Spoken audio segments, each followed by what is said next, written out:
Commercial bank के। बेटा अब हम पढ़ने जा रहे हैं central bank. Sir central bank, हाँ बेटा देखो सेंट्रल बैंक को मैं क्या लिखने जा रहा हूं, सेंट्रल बैंक पता है कौन है? सेंट्रल बैंक बाप ऑफ ऑल बैंक, बाप ऑफ ऑल बैंक। तो बेटा मैं बोल सकता हूं सेंट्रल बैंक कौन है? सेंट्रल बैंक आज आ गया बेटा बाप ऑफ ऑल बैंक, सारे बैंक्स का पापा। कौन बताओ भाई? आरबीआई, सारे बैंक्स का पापा। अब सर इस बात का क्या मतलब है, इधर आके जरा समझिए। मैं कह रहा हूं अभी डेफिनेशन मैं नहीं पढ़ा रहा, पहले आपको समझा दो फिर डेफिनेशन रीड करेंगे। मुझे एक बात बताओ, ये हैं हम लोग, ठीक, ये है बीच में कॉमर्शियल बैंक लाइक पीएनबी वगैरह, ठीक, पीएनबी, आईसीआईसीआई एटसेट्रा। और यहाँ पे बेटा कौन आया? यहाँ पे आए पापा जी। किसके पापा जी हैं बेटा? सारे बैंक्स के पापा जी, ठीक। ये देखो यहाँ पे झंडा भी लगा हुआ है, ठीक, ये देखो झंडा लगा इंडिया का। कौन है बेटे? ये है आरबीआई। कौन है? आरबीआई। तो मैं कह रहा हूँ आरबीआई को मैंने क्या बोला? आरबीआई बाप ऑफ ऑल बैंक। सर आप इसको आरबीआई क्यों बोल रहे हो? आपने तो अभी ये लिखवाया हमें सेंट्रल बैंक। बेटा सेंट्रल बैंक सब कंट्रीज में होते हैं बट इनके नाम अलग अलग हैं। सारी कंट्रीज के अंदर सेंट्रल बैंक जो होते हैं एपेक्स मॉनेटरी इंस्टीट्यूशन होते हैं। एपेक्स मॉनेटरी इंस्टीट्यूशन का मतलब अकेले सबसे जो हाईएस्ट अथॉरिटी पे है, जो सारे बैंक्स को कंट्रोल करते हैं, गाइड करते हैं और रेगुलेट करते हैं। तो मैं बोल रहा हूँ central bank is a bank which controls, guides and regulate other banks in the economy. जितने भी फाइनेंशियल इंस्टीट्यूशन है, मॉनेटरी इंस्टीट्यूशन है, उनको पता क्या करता है? ये कंट्रोल करता है, गाइड करता है और रेगुलेट करता है। It is an apex monetary institution. Apex का मतलब बेटा अकेला सोल जो हाईएस्ट अथॉरिटी पे बैठा हुआ है। बात समझ में आई? तो मुझे बताओ इंडिया के अंदर सेंट्रल बैंक का नाम क्या है? RBI, reserve bank of India. USA के अंदर नाम क्या है? Federal bank. चाइना के अंदर क्या है? Republic bank of China. आप मेरी बात समझ रहे हैं? तो सब जगह सेंट्रल बैंक है बट उसके नाम अलग अलग है। इंडिया में नाम है इसका RBI, reserve bank of India. अब बात समझ में आई? तो ये जो आरबीआई है, सेंट्रल बैंक है, ये सारे के सारे बैंक्स को क्या करता है? कंट्रोल करता है, गाइड करता है और रेगुलेट करता है, ठीक है ना। तो ये इनसे डील करता है। और जनरल पब्लिक से कौन डील करते हैं? ये जनरल पब्लिक से डील करते हैं। बात समझ में आई? तो कहने का मतलब जो कॉमर्शियल बैंक्स होते हैं वो जनरल पब्लिक से डील करते हैं। और इन बैंक्स को कौन कंट्रोल करता है, गाइड करता है, रेगुलेट? आरबीआई, द बाप of all bank, that is central bank. अब आओ जरा रीड करते हैं। देखो बेटा क्या लिखा है, central bank is an apex monetary institution. Central bank क्या है? एपेक्स मॉनेटरी इंस्टीट्यूशन, जो पता क्या करता है? विच controls, guides and regulates other monetary institution in the country. यानी ये सारे के सारे monetary institution that is bank को कंट्रोल करता है, गाइड करता है और रेगुलेट करता है, ठीक। देखो लिखा है in every country there is one central bank which monitors the functioning of the other monetary institution, ठीक है ना, मेनली कॉमर्शियल बैंक्स। ये बात मैंने बता दी। इन इंडिया नाम क्या है? Reserve bank of India. RBI is the apex monetary institution. बात समझ में आई? Which controls, guides and regulates other monetary institution in the country. पूरी की पूरी बात मैंने आपको समझा दी। तो ये बैंक कौन सा है? Central bank. तो सेंट्रल बैंक शॉर्ट में बताऊं, it is an apex monetary institution which controls, guides and regulates other banks in the economy. तो बेटा अब हम पढ़ने जा रहे हैं फंक्शंस। क्या पढ़ने जा रहे हैं? Functions of central bank. Central bank के फंक्शंस पढ़ने जा रहे हैं। देखो ये रहे, जैसे हमने कॉमर्शियल बैंक के फंक्शन पढ़े थे अभी, ऐसे हम किसके फंक्शन पढ़ने जा रहे हैं? सेंट्रल बैंक के। आओ मेरे बेटा चलो स्टार्ट करते हैं। देखो क्या लिखा है, सबसे पहला फंक्शन इशूइंग करेंसी फंक्शन। बेटा बहुत ही ज्यादा इंपॉर्टेंट फंक्शन है। इशूइंग करेंसी फंक्शन का मतलब पहले हम समझ लेते हैं, फिर मैं देखो यहाँ पे रीड करूंगा, ठीक है ना। आओ जरा एक पेज निकालते हैं, पूरी की पूरी बात अच्छे तरीके से समझेंगे, ठीक है ना। आओ मेरे बेटा समझे हम बात को। देखो इधर आओ, मैं कह रहा हूं बेटा इकोनॉमी के अंदर जो करेंसी इशू करने की अथॉरिटी है, ठीक है ना, पावर है, वो सारी की सारी अथॉरिटी और पावर पता है किसके पास है? ठीक है, इंडिया के पॉइंट ऑफ व्यू से बोलूं तो आरबीआई के पास। आरबीआई, और आरबीआई कौन सा बैंक है? RBI is central bank. कौन सा बैंक है? Central bank. अब मेरी बात को आप ढंग से सुनेंगे। मैं कह रहा हूं इकोनॉमी के अंदर जब करेंसी इशू करने की अथॉरिटी, सारी की सारी अथॉरिटी का मतलब क्या? अथॉरिटी का मतलब बेटा पावर। सारी की सारी पावर अगर किसके पास है? आरबीआई के पास। बेटा सारी की सारी पावर मैं कह रहा हूं अगर किसके पास है? सारी की सारी पावर अगर किसके पास है? आरबीआई के पास, सारी की सारी करेंसी इशू करने की। तो मैं कह रहा हूं इतनी गरीबी क्यों है? सारे के सारी करेंसी इशू करो, डेली बेसिस पे नोट छापो और गरीबों में बांटो, ठीक है ना। ऐसा क्यों नहीं हो रहा? क्या चीज है जो आरबीआई को ऐसा करने से रोक रही है कि आरबीआई अनलिमिटेड करेंसी इशू नहीं कर सकता? बताओ जल्दी से बेटा, सोचो सोचो सोचो सोचो। बेटा इसका आंसर पता है क्या? इसका आंसर है मिनिमम रिजर्व सिस्टम। इसका आंसर है मिनिमम रिजर्व सिस्टम। अब मेरी बात को ढंग से सुनिएगा। मिनिमम रिजर्व सिस्टम पता है क्या बोलता है? मिनिमम रिजर्व सिस्टम बोलता है अगर आपको इकोनॉमी के अंदर 200 मिलियन वर्थ की करेंसी इशू करनी है, 200 मिलियन वर्थ की करेंसी इशू करनी है, तो आपको 200 मिलियन वर्थ का पता है क्या रखना पड़ेगा? आपको इसके अगेंस्ट रिजर्व रखवाना पड़ेगा। क्या रखवाना पड़ेगा? रिजर्व। आरबीआई को। सर आरबीआई किसके पास रिजर्व रखवाएगा? बेटा इंटरनेशनल इंस्टीट्यूशंस है, दैट इज आईएमएफ और वर्ल्ड बैंक, ठीक है ना। ये इंटरनेशनल मॉनेटरी इंस्टीट्यूशंस हैं, इनके पास रिजर्व रखवाना पड़ेगा। अब सर रिजर्व रखवाना पड़ेगा कितना? बेटा 200 मिलियन वर्थ का ही रिजर्व। अब आप सोच रहे हो सर रिजर्व में क्या सकता है? बेटा रिजर्व में मेनली 3 चीज आएंगी मेनली, ठीक। सबसे इंपॉर्टेंट आएगा गोल्ड। उसके बाद बेटा foreign exchange, that is foreign currency, जिसके अंदर डॉलर्स वगैरह सारी की सारी चीजें हो सकती है, ठीक। और आप इसके अंदर गवर्नमेंट सिक्योरिटीज एंड बॉन्ड्स भी आते हैं, गवर्नमेंट सिक्योरिटीज एंड बॉन्ड्स वगैरह भी आते हैं, ठीक।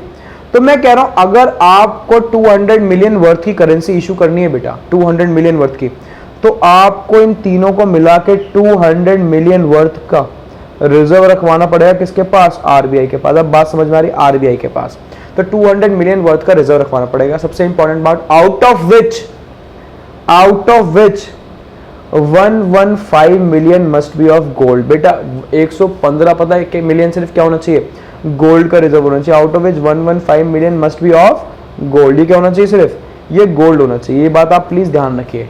तो बात समझ में आ गई, ठीक है। तो बात समझ में आ गई, तो मैं बोल सकता हूं गोल्ड जो है, ठीक है ना, वो कितना होना चाहिए? 115 मिलियन। तो रिमेनिंग 85 मिलियन का ये हो सकता है, आप इसका रखवाओ रिजर्व। तो उसके अगेंस्ट आप क्या इशू करोगे? करेंसी इशू करोगे। तो बेटा वो लोग, वो करेंसी, ठीक है ना, या वो कंट्रीज जिनके पास गोल्ड अबंडेंस क्वांटिटी के अंदर है, क्या वो हमसे आगे हैं? बेटा हाँ आगे। रीजन मुझे बताओ, गोल्ड किसका पार्ट है? Gold is a part of minimum reserve system. बात समझ में आ रही है? तो मिनिमम रिजर्व सिस्टम फॉलो होता है इकोनॉमी के अंदर करेंसी इशू करने के लिए। ये नहीं कि आप unlimited amount of currency issue कर सकते हो। करेंसी इशू करनी है तो प्लीज आपको उसके अगेंस्ट रिजर्व रखवाना पड़ेगा। आपके पास जो रिजर्व्स अवेलेबल हैं उसके बेसिस पे आपकी करेंसी डिपेंड करती है। अब आप बात समझ रहे हैं?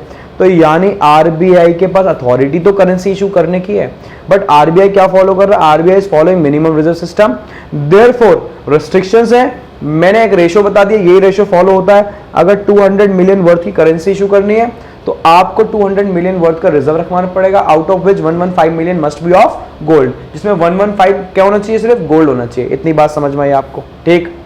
अब इसके अंदर एक बात और है, सारी की सारी डिनोमिनेशन, पहले मुझे बताओ डिनोमिनेशन कौन कौन सी अवेलेबल है इस टाइम? सर 1 रुपी है, वेरी गुड। 2 रुपी है, वेरी गुड। 5 रुपी है, वेरी गुड। 10 रुपी है, वेरी गुड। 20 है, वेरी गुड। 50 भी है, 100 भी है। अब तो बेटा 200 का नोट भी आ गया है, ठीक। उसके बाद 500 अवेलेबल है, 1000 तो चला गया, तो सिर्फ 2000। तो हमारी कंट्री के अंदर सिर्फ अभी ये डिनोमिनेशंस अवेलेबल है ना। अब मैं कह रहा हूं इस डिनोमिनेशन के अंदर सारी की सारी करेंसी, देखो बेटा 2 चीज होती है, एक होता है करेंसी, एक होता है कॉइन्स। मैं करेंसी की बात कर रहा हूं। सारी की सारी करेंसी कौन इशू करता है? करेंसी सारी की सारी इशू करता है आरबीआई। करेंसी इशू करता है आरबीआई, सिर्फ क्या छोड़ के? एक्सेप्ट 1 रुपी। अब रुपी को कौन इशू करता है बेटा? 1 रुपी को इशू करती है government of India. Government of India, ये बात ध्यान रखना। बात समझ में आ रही है? तो rest of the denominations are issued by RBI except 1 rupee. इसको हम क्या बोलते हैं? इसको हम बोलते हैं मैनेज्ड करेंसी सिस्टम। क्या बोलते हैं? इसको हम बोलते हैं बेटा मैनेज्ड करेंसी सिस्टम। अब बात समझ में, क्या बोलते हैं इसको? Managed currency system. अब पूरा का पूरा यही पॉइंट इसके अंदर आना था, ठीक है ना। आओ जरा, अब मैंने तो आपको एक क्या कर दिया है, आपको मैंने ये अभी रफली समझाई पूरी की पूरी बात। अब जरा जो लिखे वो भी हम अंडरस्टैंड कर लेते हैं। आइए जरा बेटा जरा समझे पूरी की पूरी बात को। आओ बेटा जरा देखिए भाई, issuing currency, central bank issues currency notes in the economy. मुझे बताओ करेंसी नोट्स कौन इशू करता है, ठीक है ना, आरबीआई, सेंट्रल बैंक। आरबीआई के पास sole authority, it is the sole authority to issue currency notes in the economy. अब नोट्स कैसे इशू करे जाते हैं बेटा, notes are issued against gold, foreign currency and government securities and bonds. ये तीनों की तीनों चीजें मैंने आपको लिखवा दी। देखो दोबारा दिखा देता हूँ, देखो क्या लिखवा है मैंने, लिखवा है गोल्ड, फॉरेन करेंसी या foreign exchange and government securities and bonds. देखो यहाँ पे लिखिए, the system of issuing currency is based on minimum reserve system. किस पे बेस्ड है, मिनिमम रिजर्व सिस्टम पे। मैंने यहाँ पे क्या बताया आपको जरा बताना, मिनिमम रिजर्व सिस्टम, ठीक। उसके बाद दैट इज क्या बोलता है, a minimum reserve of 200 million value of gold, foreign currency, government securities is required for issuing currency out of which 115 million must be of gold. तो वही बात लिखिए, अगर आपको 200 मिलियन वर्थ की करेंसी इशू करनी है तो आपको इतना 200 मिलियन का क्या रखवाना पड़ेगा, reserve, out of which 115 million must be of gold. Clear. और मुझे बताओ फिर मैंने क्या बताया, 1 रुपी को कौन इशू करता है, RBI. It is called manage currency system, that is notes of different denominations are managed by RBI. तो यानी मैं बोल सकता हूँ बेटा, देखो इधर देखो, सारे के सारे नोट्स कौन इशू करता है, आरबीआई, एक्सेप्ट 1 रुपी को कौन इशू करता है, गवर्नमेंट ऑफ इंडिया। अब बात समझ में आई। तो पूरा का पूरा ये पहला फंक्शन था, इशूइंग करेंसी फंक्शन। आरबीआई के पास सोल अथॉरिटी है करेंसी इशू करने की, एक्सेप्ट 1 रुपी, क्योंकि 1 रुपी कौन इशू करता है, गवर्नमेंट ऑफ इंडिया। क्लियर, ठीक है बेटा। तो बात समझ में आई, इशूइंग करेंसी फंक्शन। यहाँ पे एक थोड़ी सी एडिटिंग कर लीजिए, ये आरबीआई नहीं है, यहाँ पे क्या आना है, यहाँ पे आना है गवर्नमेंट ऑफ इंडिया, ठीक। तो क्योंकि 1 रुपी कौन इशू करता है, 1 रुपी इशू करती है government of India and rest of the denominations are issued by RBI. अब बात समझ में आई। तो 1 rupee note is issued by government of India और बाकी सारी डिनोमिनेशन आरबीआई इशू करता है। इसको हम क्या बोलते हैं, मैनेज्ड करेंसी सिस्टम। क्या बोलते हैं, मैनेज्ड करेंसी सिस्टम। क्लियर। आइए बेटा नेक्स्ट फंक्शन पे चलते हैं।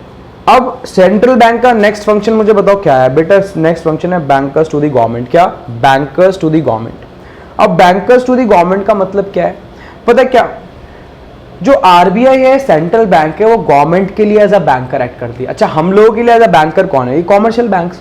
बट गवर्नमेंट के लिए कौन बैंकर है, गवर्नमेंट का अगर कोई डिपॉजिट आता है तो कौन एक्सेप्ट करता है उसको, क्या पीएनबी, नहीं बेटा, कौन, RBI, reserve bank of India. तो मैं कह रहा हूं गवर्नमेंट के लिए एज अ बैंकर कौन एक्ट करता है, कौन, RBI, that is central bank. अब क्या क्या काम करती है, आइए जरा वो रीड करते हैं। देखो पहला काम, पहले क्या लिखा, central bank functions as a banker to the government. तो उसके फंक्शंस क्या है, देखो, its functions as banker are, it accepts deposit on behalf of government. Government का कोई डिपॉजिट आता है, कौन एक्सेप्ट करता है, जल्दी से बताओ। बैंकर्स टू द गवर्नमेंट का मतलब है कि गवर्नमेंट का अगर कोई भी डिपॉजिट आएगा तो उसको आरबीआई एक्सेप्ट करेगा, क्योंकि आरबीआई या सेंट्रल बैंक गवर्नमेंट के लिए एज अ बैंकर एक्ट कर रहा है, therefore it accept deposit on behalf of government. पहली बात। दूसरी, अगर स्टेट गवर्नमेंट को बेटा पैसा चाहिए या अदर फाइनेंशियल इंस्टीट्यूशन को पैसा चाहिए तो RBI on behalf of government देता है। बात समझ में आ गई, आरबीआई पैसा देता है ऑन बिहाफ ऑफ गवर्नमेंट। तो it lends money to state government and other financial institution या मॉनेटरी इंस्टीट्यूशन, ठीक है, ऑन बिहाफ ऑफ गवर्नमेंट। उसके बाद इकोनॉमी के अंदर बेटा सप्लाई ऑफ मनी कंट्रोल करता है। अभी हम पढ़ गया है सप्लाई ऑफ मनी क्या होता है, ठीक है ना। और हमने पढ़ा है कि मुझे बताओ जो ये आरबीआई है सप्लाई ऑफ मनी कैसे कंट्रोल करता है, अपनी मॉनेटरी पॉलिसी के थ्रू।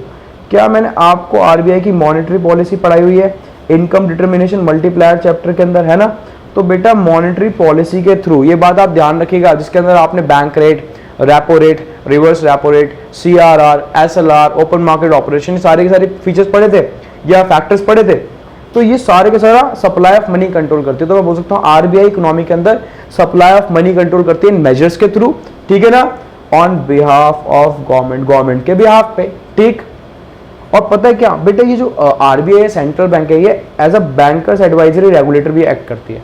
अब बैंकर्स एडवाइजरी रेगुलेटर का मतलब है ये गवर्नमेंट को एडवाइस भी देती रहती है on monetary conditions of the economy. Economy के अंदर बेटा जितनी भी मॉनेटरी कंडीशन चल रही हैं तो क्या देती रहती है, एडवाइस देती रहती है। बात समझ में आ गई। तो ये सारे के सारे काम कौन कर रहा है, ये सारे के सारे काम बेटा आरबीआई कर रही है।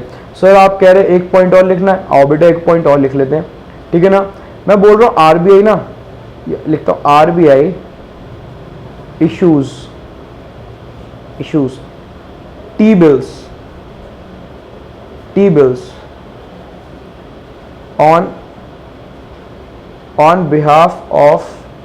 on behalf of government, full stop. अब इस बात का मतलब बेटा एक पॉइंट और ऐड करा दिया मैंने, फिफ्थ। अब इस बात का मतलब क्या है, जो आरबीआई है, सेंट्रल बैंक है, वो इकोनॉमी के अंदर टी बिल्स इशू करती है। सर टी बिल्स क्या होते हैं बेटा? टी बिल्स होते हैं ट्रेजरी बिल्स, जिसको जीरो कूपन बॉन्ड्स भी बोलते हैं। अब इनका फायदा क्या होता है? गवर्नमेंट को जब पैसा चाहिए होता है तो गवर्नमेंट आरबीआई को बोलते हैं देखो भैया हमें पैसा चाहिए, आप इकोनॉमी के अंदर टी बिल्स इशू करो। तो उसको कॉमर्शियल बैंक वगैरह भी खरीदते हैं, जनरल पब्लिक भी खरीद सकती है आरबीआई से। ये टी बिल्स बेटा फायदा क्या है, हम लोगों का क्या फायदा है? ये इशू करे जाते हैं डिस्काउंट पे, बट रिडीम करे जाते हैं पार पे। फॉर एग्जाम्पल 100 रुपये का है तो जब एक टी बिल जब इशू करा जाएगा तो 80 रुपये भी कर सकते हैं, बट जब रिडीम करेंगे जो पैसा हमें वापस देंगे तो पता है कितने पे? 100 रुपीज़ पे ही वापस करेंगे। तो इसमें फायदा होता है, जो डिफरेंस है वो हम लोगों का फायदा है। बात समझ में आ गई? तो गवर्नमेंट को शॉर्ट टर्म फाइनेंसिंग, अगर शॉर्ट टर्म फाइनेंसिंग चाहिए तो आरबीआई क्या इशू करता है? टी बिल्स इशू करता है ऑन बिहाफ ऑफ गवर्नमेंट। तो ये पांच बातें बताती हैं कि आरबीआई गवर्नमेंट के लिए एज क्या एक्ट कर रहा है? बैंकर। बेटा आरबीआई का नेक्स्ट फंक्शन आ गया है। नेक्स्ट फंक्शन बताओ कौन सा है? नेक्स्ट फंक्शन है बेटा हमारा बैंकर्स बैंक, ठीक है ना। अब बैंकर्स बैंक बेटा, हाँ बैंकर्स बैंक आरबीआई और बैंक के लिए भी, सेंट्रल बैंक और बैंक के लिए भी एज अ बैंकर एक्ट करता है। क्यों? अभी मैंने बताया था it controls, guides and regulates other banks in the economy, ठीक है ना। आओ जरा पढ़ते हैं कैसे कैसे। देखो पहली बात तो यही लिखी है, it controls, guides and regulates other banks in the economy, है ना।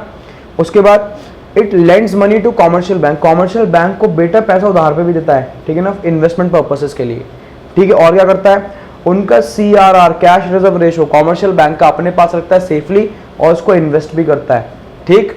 उसके बाद it helps commercial bank at the time of liquidity crisis, बेटा जब कॉमर्शियल बैंक लिक्विडिटी क्राइसिस में फंस जाता है, उसके पास पैसा नहीं होता, डिपॉजिटर्स अपना पैसा निकालना है बट कॉमर्शियल बैंक के पास पैसा नहीं है, बेटा लिक्विडिटी क्राइसिस में फंस चुका है, तो मुझे बताओ उसकी कौन हेल्प करता है? बेटा उसकी हेल्प करता है सिर्फ कौन? द बाप ऑफ ऑल बैंक, पापा जी हेल्प करते हैं। और कौन हेल्प करेंगे बेटा? मुझे बताओ आरबीआई, ठीक है ना। तो आरबीआई को लेंडर ऑफ लास्ट रिजॉर्ट भी बोला जाता है। क्या बोला जाता है? Lender of last resort. अब ये सारी की सारी बातें ये शो करती हैं कि बैंक की हेल्प कौन कर रहा है, कॉमर्शियल बैंक्स की हेल्प कौन कर रहा है? आरबीआई या सेंट्रल बैंक। देयरफॉर मैं बोल सकता हूँ जो सेंट्रल बैंक है it acts as a banker's bank. बेटे सारे के सारे फंक्शन जो मैं पढ़ा रहा हूँ बहुत ही ज्यादा इंपॉर्टेंट है। तो बैंकर्स बैंक मतलब, और अदर कॉमर्शियल बैंक्स के लिए RBI as a banker act करता है। That is it controls, guides and regulates other banks in the economy, ठीक। और क्या करता है? It lends money to commercial bank for investment, it keeps CRR of commercial bank with itself safely and invested, and it helps commercial bank at the time of liquidity crisis when other institution refuses to help commercial bank. Therefore it is known as lender of last resort. Lender of last resort का मतलब होता है बेटा आखिरी सहारा। आखिरी सहारा कौन? Commercial bank का आखिरी सहारा है सेंट्रल बैंक। बात समझ में आई? तो इसी वजह से हम कॉमर्शियल बैंक के लिए central bank as a banker act कर रहा है, तभी हम इसको पता है क्या बोल रहे हैं? Bankers bank. क्या बोल रहे हैं? Bankers bank. तो बेटा अब आया फोर्थ फंक्शन आपके सामने, ठीक है ना। अभी जो थर्ड फंक्शन आया था इसके अंदर लिखा था एक word lander of last resort लिखा था। मैं कह रहा हूं अभी मैं इसको अलग से पूरा फंक्शन बना के पढ़ाऊंगा, आप टेंशन मत लेना, ठीक है ना। अभी मुझे पता है आपको समझ में नहीं आया ये वाला लैंडर ऑफ लास्ट रिजॉर्ट, इसको अलग से सेपरेट फंक्शन बना के मैं पढ़ाऊंगा, ठीक। आओ जरा फोर्थ पॉइंट पे चलो, that is what? Credit control. आज फोर्थ फंक्शन आया है, ठीक है ना, किसका? सेंट्रल बैंक का, दैट इज क्रेडिट कंट्रोल। अब बच्चे बेटा बड़ा कंफ्यूजन क्रिएट करते हैं। कॉमर्शियल बैंक का भी हमने एक फंक्शन पढ़ा है क्रेडिट क्रिएशन, है ना, और सेंट्रल बैंक का फंक्शन आया क्रेडिट कंट्रोल। इधर उधर सफल कर देते हैं। क्रेडिट कंट्रोल पूछता है वो कॉमर्शियल बैंक का क्रेडिट क्रिएशन एक्सप्लेन करके आ जाते हैं, क्रेडिट क्रिएशन पूछता है तो सेंट्रल बैंक का क्रेडिट कंट्रोल वहां पे एक्सप्लेन करके आ जाते हैं। बेटा बहुत ज्यादा कंफ्यूजन है, आज इस कंफ्यूजन को दूर करेंगे। मैं कह रहा हूं क्रेडिट को क्रिएट कौन करता है? कॉमर्शियल बैंक, पीएनबी, ओबीसी वगैरह सारे क्रेडिट क्रिएट करते हैं। 100 रुपए से या 1000 रुपए से आपने देखा था कितने का 10,000 रुपए का लोन देता है, that is credit creation. But economy में क्रेडिट को कंट्रोल कौन करता है? बेटा कंट्रोल करता है RBI, that is central bank. कैसे कंट्रोल करता है? अपनी मॉनेटरी पॉलिसी के थ्रू, ठीक है ना। अब मॉनेटरी पॉलिसी अगर आप भूल गए तो देखो मैंने यहाँ पे थोड़ी सी लिखवा रखी है। अब कैसे देखो, इधर आओ, इधर देखो लिखी हुई है।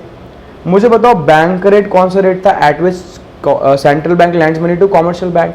तो कॉमर्शियल बैंक क्या करता था? ये commercial bank at the time of inflation bank rate को इंक्रीज कर देता था, जिससे इकोनॉमी के अंदर क्रेडिट डिक्रीज हो जाता था, और क्रेडिट इसको कम कर देता था तो क्रेडिट इंक्रीज हो जाता था। ऐसी कैश रिजर्व रेशो CRR वो बेटा कैश, या मैं बोल सकता हूँ वो रेशो है या वो रिजर्व है जो सेंट्रल बैंक अपने पास रखता है। बात समझ में आई? तो कॉमर्शियल बैंक को कुछ अमाउंट एज अ रिजर्व किसके पास? सेंट्रल बैंक के पास रिजर्व मेंटेन कराना पड़ता है, जितना भी उसके बाद टोटल डिपॉजिट आ रहा है। CRR को इंक्रीज कर दिया जाता है eight the time of inflation, decrease कर दिया जाता है eight the time of deflation, ये बात बता चुका हूँ। SLR स्टैट्यूटरी लिक्विडिटी रेशो बेटा वो रेशो है, ठीक, जो कॉमर्शियल बैंक को अपने पास या वो रिजर्व जो अपने पास मेंटेन करना है इन लिक्विड फॉर्म, ठीक। At the time of inflation SLR increase, at the time of deflation SLR decrease. Marginal requirement बेटा ध्यान है आपको, it is the difference between the value of asset offered for loan and actual loan, इन दोनों के बीच का क्या है ये डिफरेंस। तो यानी eight the time of inflation marginal requirement increase, at the time of deflation marginal requirement decrease. ये बेटा सारी की सारी बातें हम पढ़ के आ चुके हैं, ठीक है ना। तो यहाँ पे जो हमें लिखनी है इसको ब्रीफली एक्सप्लेन करना है। इसके अंदर मैंने आपको दो चीज और एक्सप्लेन कराई, अगर आपको याद हो तो बताओ कौन कौन सी। क्या मैं नीचे लिख दूं? एक तो मैं ई पॉइंट करके लिख रहा हूं, ई पॉइंट करके, बताओ कौन सा। एक मैंने आपको लिखवाया था बेटा reverse repo rate, reverse repo rate, ध्यान है आपको। ये रिवर्स रेपो रेट वो रेट होता है जिस रेट पे कॉमर्शियल बैंक उधार पैसे देती है सेंट्रल बैंक को, ठीक है ना। ये भी at the time of inflation increase और at the time of deflation decrease. और एक चीज और थी बेटा, ई के बाद एफ, ठीक। तो बेटा पता है क्या, आज लास्ट वाला पॉइंट आपका है ओपन मार्केट ऑपरेशन, ध्यान है आपको, open market operations, open market operations ये भी आएगा। अब मैं इसको एक्सप्लेन क्यों नहीं कर रहा हूं बेटा, क्योंकि मैंने डिटेल में एक्सप्लेन करा है कहां पे, monetary policy, income determination multiplier chapter के अंदर मॉनेटरी पॉलिसी पढ़ी थी, वहां पे मैंने ये क्या, मैंने तो बहुत सारे एक्सप्लेन करे, फिजिकल पॉलिसी मॉनेटरी पॉलिसी सब एक्सप्लेन करके आ चुका हूं, बात समझ में आ गई। यहाँ पे क्यों बता रहा हूं, क्योंकि पॉइंट आया बेटा क्रेडिट कंट्रोल का। किसका पॉइंट आया देखो, क्रेडिट कंट्रोल का। अब इकोनॉमी के अंदर क्रेडिट कैसे कंट्रोल करता है RBI, through it's monetary policy. उसकी मॉनेटरी पॉलिसी को आपको ब्रीफली एक्सप्लेन बेटा करना पड़ेगा इस तरीके से, बात समझ में आ गई, क्लियर। उसके बाद बेटा आता है फिफ्थ फंक्शन कौन सा है, देखो लेंडर ऑफ लास्ट रिजॉर्ट। अभी मैंने आपको बताया था कि यहाँ पे जो आपने वर्ड पढ़ा है लेंडर ऑफ लास्ट रिजॉर्ट, मैं इसको बिल्कुल इंडिविजुअल फंक्शन करके पढ़ाऊंगा आपको, ठीक। अब देखो बिल्कुल इंडिविजुअल फंक्शन बन के आया क्या, पहले इसको रीड कर देता हूं फिर मैं आपको समझा दूंगा। Central bank acts as a lender of last resort, central bank commercial bank के लिए as a lender of last resort act करता है, दैट इज आखिरी सहारा at the time of liquidity crisis. अब लिक्विडिटी क्राइसिस क्या होती है, मैंने आपको बताया अवेलेबिलिटी ऑफ कैश खत्म, कॉमर्शियल बैंक के पास डिपॉजिटर्स लाइन लगाए खड़े हैं, ठीक है ना, और पैसा उनको देना है, कॉमर्शियल बैंक के पास पैसा खत्म हो गया, तो इसको बोलते हैं लिक्विडिटी क्राइसिस। जब कोई हेल्प नहीं करता, कौन हेल्प करता है, कॉमर्शियल बैंक की सेंट्रल बैंक, ठीक, to meet the emergencies. In such a situation when other institution refuses to help commercial bank, only central bank accommodates eligible securities and help out, ठीक है ना, कौन, and help out commercial bank in distress। अब इस बात को ढंग से सुनेंगे। मैं कह रहा हूं बेटा, आपको बात समझाने के लिए मैं एक पेज निकाल रहा हूं ताकि पूरा का पूरा आपको ग्राफिकली समझाऊं मैं, ठीक है। आओ जरा इस बात को देखें बेटा, देखिए ढंग से देखिएगा। मैं कह रहा हूं ये है कॉमर्शियल बैंक, ठीक। कॉमर्शियल बैंक बेटा पता है किस में फंस गया, कॉमर्शियल बैंक बेटा लिक्विडिटी क्राइसिस में फंस गया। किस में फंस गया, लिक्विडिटी क्राइसिस में। अब लिक्विडिटी क्राइसिस का मतलब है बेटा इनके पास पता है क्या, इनके पास कैश खत्म, इनके पास ये जो कैश है ये खत्म हो चुका है। क्या हो चुका है, खत्म, ठीक। आज बेटा यहाँ पे लोग कतार में खड़े हैं, लोग लाइन में खड़े हैं अपना पैसा निकालने के लिए, ठीक। देखो ये बेटा लाइन में खड़े हुए सारे के सारे लोग अपना पैसा निकालने के लिए। कॉमर्शियल बैंक के पास पैसा खत्म। आप सोचोगे सर पैसा कैसे खत्म, बेटा क्योंकि जो हम यहाँ पे पैसा जाके डिपॉजिट करते हैं किसी और को लोन में दे देते हैं। अब मैं कह रहा हूँ मान लो उनने लोन वापस नहीं करा, फॉर एग्जाम्पल विजय माल्या, ठीक है ना, विजय माल्या, फॉर एग्जाम्पल नीरव मोदी, आप बात समझ रहे हो, एटसेट्रा बहुत सारे, ठीक है ना। मैं कह रहा हूं ये लोग, बैंक ने इनको क्या दे दिया था, बैंक ने इनको लोन दे दिया। अब बैंक ने इनको लोन दे दिया और लोन किसके पैसे दिया, हमारे पैसे, तो हमने तो डिपॉजिट करा रखा है वहां पे।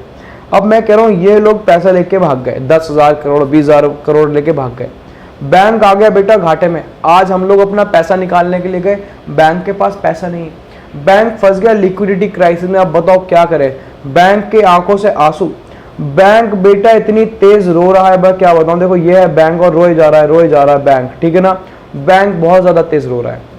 अब बेटा मुझे बताओ यहाँ पे कौन बैठा है, यहाँ पे बैठा है पापा जी। अब बेटा पापा जी जो है वो क्या करेंगे, पापा जी पहले बताओ है कौन, RBI that is central bank, the बाप ऑफ ऑल बैंक। आरबीआई ने क्या करा, आरबीआई ने बोला देखो ऐसा है, टेंशन मत लो, तुम्हारे सर पे किसका हाथ, तुम्हारे सर पे आरबीआई का हाथ है। जब तक पापा का हाथ तुम्हारे सर पे, तुम्हें टेंशन लेने की जरूरत नहीं है। आरबीआई बेटा यहां से पैसे भिजवाना स्टार्ट करेगी, यहां से पैसे भिजवाना स्टार्ट करेगी, बोलेगी तुम टेंशन मत लो, जो लोग पैसा निकालने आए उनको पैसा दो। यहां से गोली की स्पीड में देखो पैसा जा रहा है किसके पास, कॉमर्शियल बैंक के पास। कॉमर्शियल बैंक के पास पैसा जाते ही कॉमर्शियल बैंक ने किसको पैसा दिया, कॉमर्शियल बैंक ने लोगों को पैसा देना स्टार्ट कर दिया। बात समझ में आ गई? पूरा का पूरा यही प्रोसेस चलता है। आप मुझे एक बात बताओ, सारी दुनिया में घूम के आ गया ये बैंक, किसी ने जब उसकी हेल्प नहीं करी तो किसने हेल्प करी, सिर्फ आरबीआई ने। तो इसको पैसा लेंड करा, लेंडर ऑफ लास्ट रिजॉर्ट कौन है बताओ बेटा, लेंडर ऑफ लास्ट रिजॉर्ट है आरबीआई। कौन है, आरबीआई। अब आप सोच रहे हो कि आरबीआई फ्री में इशू कर रही है पैसा, नहीं बेटा, कुछ एलिजिबल सिक्योरिटीज किसके पास पड़ी है, कॉमर्शियल बैंक के पास। सिक्योरिटीज, शेयर्स एंड बॉन्ड्स वगैरह पड़े, उसके अगेंस्ट आरबीआई क्या करेगा, आरबीआई वो सिक्योरिटीज ले लेगा और उसके अगेंस्ट ये पैसा इशू कर देगा। अब आप सोच रहे हो बेटा ये सारा का सारा सिस्टम चल क्यों रहा है, बेटा ये सिस्टम इसलिए चल रहा है क्योंकि आरबीआई का पता है क्या मानना है, आरबीआई का मानना है no sound and genuine, no sound and genuine business transaction, no sound and genuine business transaction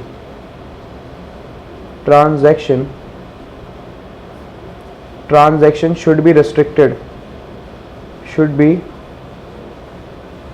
be restricted only due to shortage of funds, only due to shortage of funds। ये बेटा RBI का मानना है। RBI का मानना है economy के अंदर सिर्फ पता है पैसों की कमी की वजह से कोई ट्रांजैक्शन रुकनी नहीं चाहिए। No sound and genuine business transaction should be restricted only due to shortage of fund. इसीलिए आरबीआई पैसा देता है, ठीक है ना, बैंक को, और बैंक को रिवाइव रखता है। रिवाइव मतलब जिंदा रखता है। बात समझ में आ रही है, ठीक है। अदरवाइज ये बैंक बेटा बंद हो जाता है और बैंक बंद हो गया तो इकोनॉमी का नुकसान है। तो इसलिए आरबीआई ने हेल्प करी इसकी, ठीक है ना। अब बाकी इनको तो बाद में पकड़ा जाएगा। बात समझ में आ रही है, इनको पकड़ा जाएगा या नहीं पकड़ा जाएगा हमें नहीं पता, देखा जाएगा वो। मैं कह रहा हूं बट फिर भी इनकी हेल्प कौन कर रहा है, आरबीआई, ताकि लोग भी खुश रहे, ठीक है, और इकोनॉमी के अंदर बैंक बंद ना हो। तो इसको हम बोलते हैं लेंडर ऑफ लास्ट रिजॉर्ट। यही बात मैंने बेटा यहां पे लिखवाई है। अब ये वाली जो बात है ना, ये आप इसके नीचे और एड ऑन कर लेंगे। यहां तक तो आपने लिखा ही है, इसके नीचे और एड ऑन कर लेंगे। चाहे आप इसको फ्रीज करके या पॉज करके, ठीक है, लिख लीजिए, फिर आगे चलिएगा। बात समझ में आ गई? ये पूरी की पूरी लाइन लिखना जरूरी है कि ऐसा कर क्यों रहे हैं, ठीक। अब मेरी बात को ढंग से सुनना। तो लैंडर ऑफ लास्ट रिजॉर्ट मैंने बता दिया। लैंडर ऑफ लास्ट रिजॉर्ट का मतलब central bank acts as the lender of last resort at the time of liquidity crisis. Central bank कौन हेल्प करता है, सेंट्रल बैंक। कॉमर्शियल बैंक की हेल्प करता है सेंट्रल बैंक, क्योंकि और लोग मना कर देते हैं हेल्प करने से भाई, ठीक है ना, इमरजेंसी के अंदर, ठीक। तो क्या करता है सेंट्रल बैंक, एलिजिबल सिक्योरिटीज लेता है अपने पास और किसको हेल्प करता है, कॉमर्शियल बैंक को, in the event of distress. Distress का मतलब परेशानी में। क्लियर? तो बेटा मैं एक सिक्स्थ फंक्शन और ऐड करने जा रहा हूं। यहां पे आपको लिखना है सिक्स्थ फंक्शन, ठीक है ना। दैट इज लिखिए कस्टोडियन ऑफ फॉरेन एक्सचेंज,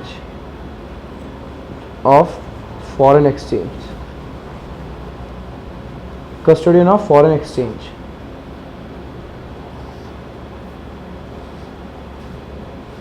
ठीक। अब कस्टोडियन ऑफ फॉरेन एक्सचेंज का मतलब क्या, पहले लिख लेते हैं फिर मैं आपको समझाऊंगा। लिखिए RBI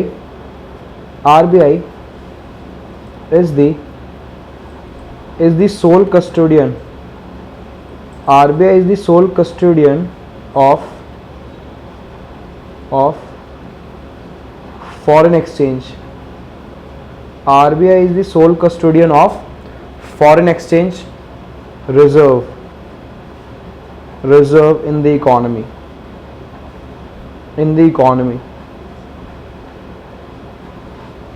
full stop, bullet point change।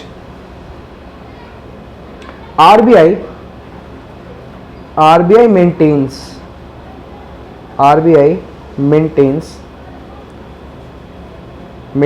or holds official reserve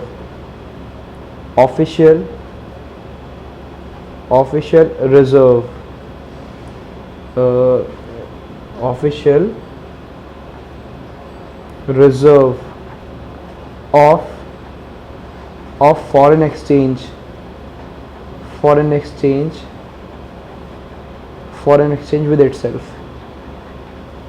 with itself full stop, bullet point change लिखिए. it is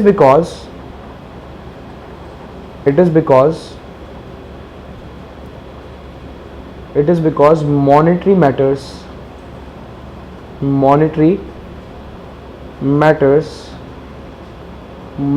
are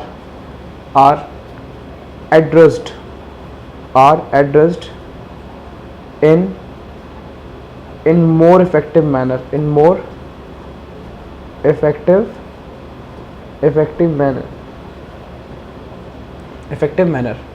for example stabilization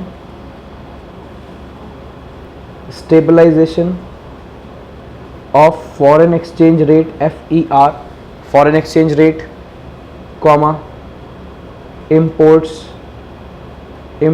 of technology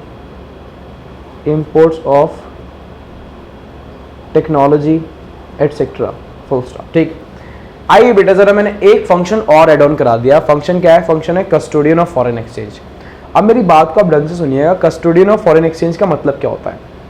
custodian of foreign exchange का मतलब जो आरबीआई है, RBI has the sole custody या sole authority to maintain the reserve of foreign exchange currency in the economy. यानी मैं कह रहा हूं बेटा हम लोग के पास जितना भी फॉरेन एक्सचेंज आता है, फॉरेन एक्सचेंज का मतलब जो डॉलर आते हैं, उनका रिजर्व मुझे बताओ कहाँ जाता है? उनका रिजर्व बेटा आरबीआई के पास मेंटेन होता है. अब आप सोच रहे हो सर इस बात का मतलब क्या? फिर से एक एग्जाम्पल दीजिए. और बेटा मैं आपको एक एग्जाम्पल देता हूँ, ठीक है ना? आइए ज़रा एग्जाम्पल देखिएगा. मैं कह रहा हूँ बेटा ढंग से देखिए, ये है हमारे मिस्टर ए. कौन है हमारे? Mister A. और मिस्टर ए बेटा पता है क्या है?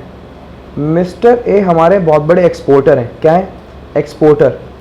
अब पता है क्या करते हैं? ये यहाँ से सामान एक्सपोर्ट करते हैं. एक्सपोर्ट करने का मतलब यहाँ से सामान बेचते हैं. कहाँ बेचते हैं बेटा? ये यूएसए में बेचते हैं सामान. कहाँ बेचते हैं? यूएसए में. ठीक. अब यूएसए में जब सामान जाता है तो वहाँ से पेमेंट भी आती होगी, है ना? तो इन्होंने सामान भेजा, इन्होंने यहाँ से सामान सेल करा, वहाँ से पता है पेमेंट आ रही है. मुझे पता है यूएसए से पेमेंट कैसे आएगी? ऑब्वियसली डॉलर में. तो बेटा वहाँ से जो पेमेंट आ रही है किस में आ रही है? डॉलर में. और यहाँ से आते आते बीच में पता नहीं क्या हुआ, एकदम से अब इनके पास क्या जाने लगे? रुपीज़ जाने लगे. और मिस्टर ए के अकाउंट में क्या पहुँचे? रुपीज़. मैं कह रहा हूँ बेटा बीच में क्या हुआ? ये बेटा ये बीच में आ गया आरबीआई. आरबीआई ने बोला I am the sole custodian of foreign exchange. ठीक. इस बात का मतलब कि बाहर से जितना भी फॉरेन एक्सचेंज आएगा, डॉलर, पॉन्ड्स वगैरह जितनी चीज़ें आएंगी, उसका रिजर्व मैं मेंटेन करूंगा. और जो भी एक्सचेंज रेट होगा, हाँ, हम आपको उसमें कन्वर्ट करके दे देंगे. दैट इज फॉर एग्जांपल मान लो $1 कितना चल रहा है? $1 चल रहा है यहाँ पे, ठीक है ना, 76 रुपीज़. यही कंडीशन चल रही है आजकल. 72 मान लो ज़्यादा. ठीक. तो मैं कह रहा हूँ 72, यानी यहाँ पे पता है 72 रुपीज़ जाने लगेगा. यहाँ से कितना आ रहा था? $1. बात समझ में आ रही है? तो यानी कहने का मतलब है कि आरबीआई के पास चला जाता है सारा का सारा फॉरेन एक्सचेंज. अब आप सोच रहे हो कि सर आरबीआई को क्या फ़ायदा हो रहा है कि यहाँ पे आरबीआई बिल्कुल एक ह्यूज रिजर्व मेंटेन कर रही है. किस चीज़ का? डॉलर्स इकट्ठा कर रही है. बेटा इसका बहुत फ़ायदा है. इसका ये फ़ायदा है, मुझे आप बताओ, अगर हमें यूएसए से इंपोर्ट करना, एक्सपोर्ट ज़रूरी थोड़ा ना एक्सपोर्ट करना है, अगर मुझे इंपोर्ट करना है हमारी कंट्री को, या वहाँ से कोई टेक्नोलॉजी इंपोर्ट करनी है, तो मुझे बताओ किस में पेमेंट करनी पड़ेगी? बेटा रुपीज़ एक्सेप्ट नहीं करते, जानते हुए नहीं रुपीज़ क्या है.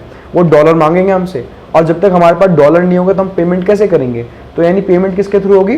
डॉलर के थ्रू. इसलिए हम यहाँ पे क्या मेंटेन कर रहे हैं? ह्यूज रिजर्व मेंटेन कर रहे हैं, ताकि हम यहाँ पे क्या कर सकें? पेमेंट कर सकें. इसके थ्रू हम पता है एक्सचेंज रेट को स्टेबलाइज कर सकते हैं. ये जो यहाँ तक पहुँच चुका है, ये 72 तक, जितना ज़्यादा रिजर्व हम अच्छा मेंटेन कर लेंगे अपने पास, या मैं बोल सकता हूँ हमारी करेंसी की डिमांड बढ़ेगी, या मैं बोल सकता हूँ सप्लाई बढ़ेगी अगर डॉलर की, तो पता है एक्सचेंज रेट क्या हो जाएगा? कम हो जाएगा. तो यानी ये एक्सचेंज रेट स्टेबलाइजेशन के अंदर काम आता है. ये जो ह्यूज रिजर्व है, इससे और भी बहुत सारी मॉनेटरी मैटर्स डील करे जाते हैं. बात समझ में? इसलिए आरबीआई क्या बना रहा है? आरबीआई मेंटेन कर रहा है huge reserve of foreign currency. एक बात और बताओ, मैंने तो आपको ये तक बताया था कि करेंसी इशू करने के अंदर भी काम आता है, वहां लिखा था मैंने foreign exchange, gold, foreign exchange and government securities and bonds, currency issue करने में भी काम आता है। इसलिए हमें क्या मेंटेन करना पड़ता है, huge reserve of foreign currency. कौन मेंटेन करता है अपने पास, आरबीआई। आरबीआई मेंटेन करता है, RBI is the sole custodian of foreign exchange. मैंने यहाँ पे सारी की सारी बातें लिखवा दी। RBI is the sole custodian of foreign exchange reserve in the economy. RBI maintains और holds official reserve of foreign exchange with itself. It is because monetary matters are addressed in more effective manner. For example, stabilization of foreign exchange rate, imports of technology, etc. ये सारे के सारे matters deal करने के लिए RBI अपने पास क्या maintain करता है,